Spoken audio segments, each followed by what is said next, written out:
Trump there, quite bullish on his first 90 days. We're now 1 week from 100 days. Let's take a look at the numbers, see how this president stacks up. If you want to look at laws enacted, president's numbers are pretty good when you look at the comparison to President Obama, George W. Bush, and Bill Clinton.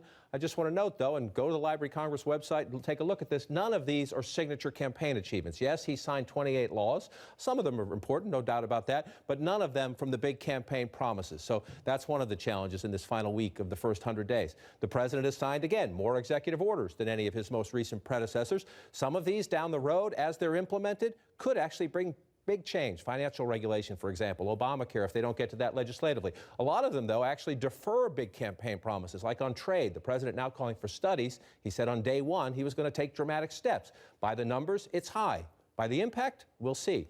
Let's take a look at this number. This is important. This is what the president, he laid out. You can find it online if you're a Trump supporter and you don't trust us in the media. He laid out a very detailed 100-day contract, he called it. He promised to get all of these balls in motion. Many of them he said he would get passed. Others he said he would push for. Obamacare, tax reform, border wall funding, infrastructure spending, new trade tariffs, labeling China a currency manipulator, ending the Common Core education standards. 100 days in, or 1 week from 100 days anyway, incomplete at best. None of this has been done.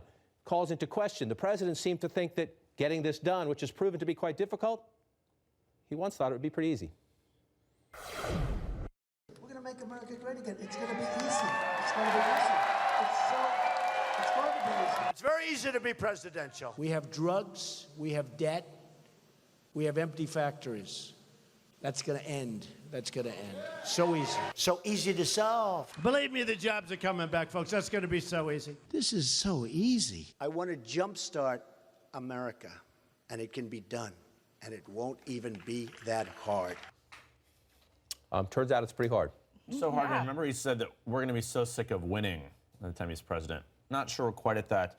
But if you look at that list, one thing, infrastructure And it's a partial spending, list. Without a doubt, it's definitely a partial list. Those are just the headlines. Infrastructure spending is one thing we haven't even talked about this morning. Why? Because the White House is barely talking about it. This was something that was a signature plan, and this was the guy who was going to do it. He's the builder. He's the CEO. The reality here is that his chance to work with Democrats is largely over, at least it looks like at this moment here, and that's the only way to get an infrastructure bill through. You mentioned infrastructure. I want you to listen to the president here because he does not think like a creature of Washington, which many of his voters think that's great. That's why they voted for him. He doesn't think or talk or work like a creature of Washington. But listen to him. He gave an interview to a local TV station when he was out in Wisconsin about the very question of infrastructure and how he was going to get it through.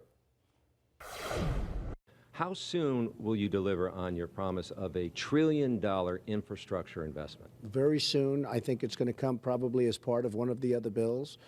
People want it. I want it. But I want to use it to get, whether it's health care or tax reform or something, I want to use it for that. But I say very soon we're going to have $1 trillion plan, and it's going to fix up our roads, our highways, our airports, and so many other things. And Wisconsin will be getting a big piece of it. It's the Trump version of a grand bargain in his mindset. In his mindset, he thinks if I attach infrastructure to health care or tax reform, Democrats won't like the health care, or they won't like much of the tax reform, but they'll like the infrastructure, so I'll get votes. But Washington has not proven it can work like that.